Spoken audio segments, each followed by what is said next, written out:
Kalau dibentuknya itu sekitar tahun 80-an.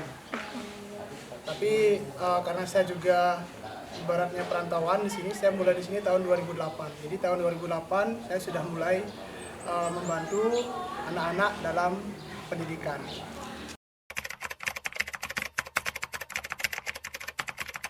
Yang pertama itu karena kita selain dari perantau ya, kita jauh daripada di Bali, dimana di Bali mayoritasnya Hindu, jadi bisa belajar kegiatan agama Hindunya pada jam sekolah Senin sampai Jumat.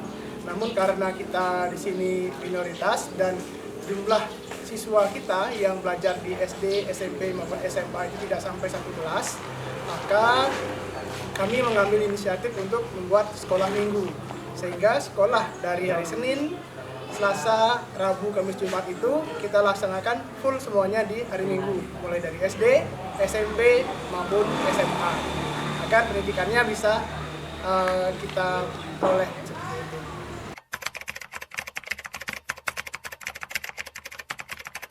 Kurikulumnya kita ada per minggunya ada 4 ya. Yang pertama itu kita tentang keagamaan, jadi belajar agama Hindu, baik itu yang bersumber dari kitab suci Weda maupun adat istiadat yang ada di Bali maupun di luar Bali. Terus pada minggu kedua kita melaksanakan yoga, aktivitas yoga.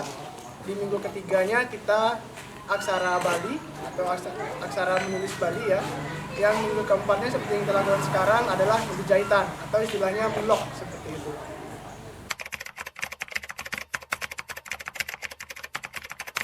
Para pengajarnya termasuk saya sendiri, ya, ada Ibu Ayu, ada Ibu Gusti, ada Ibu Anom ya, ada Bapak Murah juga, sama Bapak Wayan.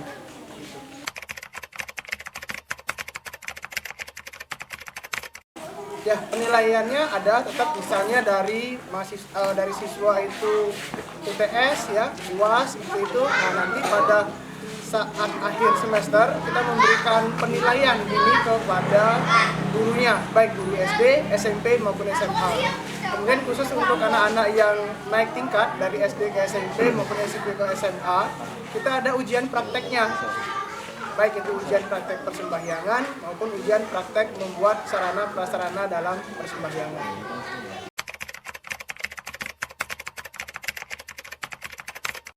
Dulu sempat kita ada iuran per bulannya 5.000 ya. Cuman karena situasi dan kondisi kita terkadang kita lakukan, terkadang tidak seperti itu. Nah, Astungkara atau istilahnya alhamdulillah gitu ya, kemarin ada bantuan dari Kemenag. Jadi kita tidak mengungut iuran. Jadi dari bantuan itulah yang kita kelola.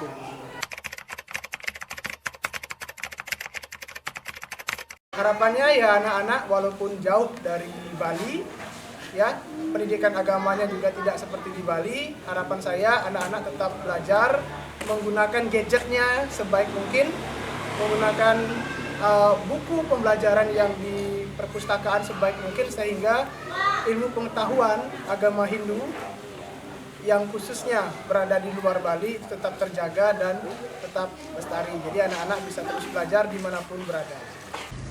Oke, Rahajang Magareng Titiang dadak pinandika Riki Ringpuro Titasari Bengkulu Tengah Wastan Titiang Idewo Gede Ardana dadak pengemong Ringpuro Riki. Nggih, matur.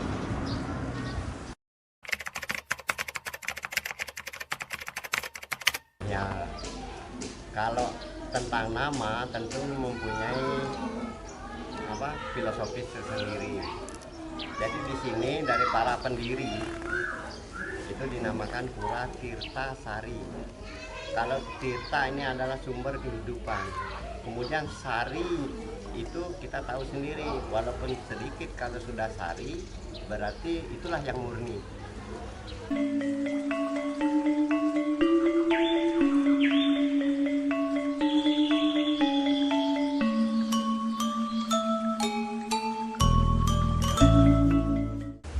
Nah, sejarah umat Hindu datang ke desa Sunda Kelapa ini yang pertama-tama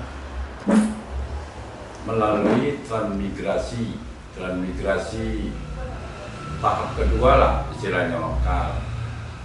Nah, karena beliau ini istilahnya kebanyakan dari Bali. Nah, Bali istilahnya memang sudah dari hampir boleh dikatakan 90% memang beragama Hindu. Nah, beliau bertransmigrasi ke desa Sunda Kelapa, ya otomatis istilahnya menjalankan kepercayaan memang dari keturunannya, asal istilahnya agama Hindu. Seiring waktu ya berkembang, akhirnya hampir mencapai kurang lebih 25% lah umat orang Bali ini istilahnya perkembangan agama Hindu itu berkembang di desa Sunda Kelapa ini. Asal-asalnya dari Teran, bukan dibawa istilahnya secara apa kalau kita nih secara disebarkan melalui orang per orang, tidak. Asal usulnya itu dari masyarakat itu sendiri, karena di sini Teran merasa dia nyaman, merasa cocok tinggal di Sunda Kelapa ini. Ya mungkin ada yang terdatang, ada yang Teran dari orang Bali itu. Terus sebagian lagi ya berkembang dari anak-anak cucu beliau itulah. Alhamdulillah sekarang udah hampir mencapai itu kurang lebih 30% yang beragama Hindu. Sisanya ada Kristen, Islam. Alhamdulillah dengan keberadaan umat Hindu, terutama kaum itu masyarakat kita Bali, kita sesama warga desa Sunda Kelapa saling menjaga tata krama kerukunan selama umat beragama. Alhamdulillah sampai saat ini dari beliau hadir sama-sama bertempat di Sunda Kelapa, sampai saat ini kita terjalin hubungan harmonis lah antara sesama umat beragama. Tidak ada istilahnya konflik sedikit pun, saling bantu membantu lah dalam kegiatan yang mencakup istilahnya paling nggak tuh sosialnya. Kalau agama kan masing-masing. Misalnya kadang-kadang kami dari pemerintah desa Sunda Kelapa pernah juga melalui termasuk Bapak Babin, kita bersama-sama bisa membersihkan pura, tempat peribadatan dia sama-sama, paling nggak seiringnya bergotong royong. Nah, beliau juga kadang-kadang bisa juga membantu umat muslim, terutama lingkungan dari kegiatan masjid itu. Cuma di tempat-tempat yang sakral itu terbatas, sama dengan kami Islam. Kita ke pura itu kan ada tempat-tempat yang sakral yang tidak bisa kita masuki. Nah, di luar itu alhamdulillah kami masyarakat Sunda Kelapa bersama-sama tidak ada termasuk permasalahan dengan keberadaan umat Hindu yang ada di desa Sunda Kelapa ini.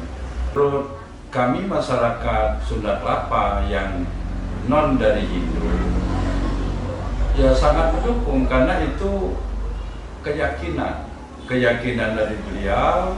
Alhamdulillah tidak juga mengganggu dari sesajen itu, merasa masyarakat yang di luar Hindu itu merasa terenggak, malah istilahnya apalagi bisa dimasuki dari sesajen itu, termasuk di luar umat Hindu. Kadang-kadang pemuda-pemudanya ikut, misalnya dalam artinya seperti kita ada arah-arahan apa itu, kalau ini itu ogogo, kita bersama-sama, cuman ngambil yang seninya. Masyarakat di luar itu seni bersama-sama masyarakat Bali itu yang namanya sajen apa itu kalau ogogo itu kurang tahu, nanti bisa ditanyakan dengan yang menganutnya. Ya, harapan kami sebagai pemerintah desa dengan masyarakat yang beragama Hindu, terutama umat Bali, bersama-sama untuk memajukan Desa Sunda Kelapa ini seiring untuk kedepannya bisa bekerja sama lebih dekat lagi dari segi pembangunan, ya segi sosialnya, termasuk istilahnya budayanya kita bersama-sama insya Allah bisa meningkatkan dari kegiatan yang selama ini mungkin belum bisa kita gali penuh selama ini. Mudah-mudahan kedepannya harapan kami pemerintah desa bisa mewujudkan itu bersama-sama umat beragama Hindu.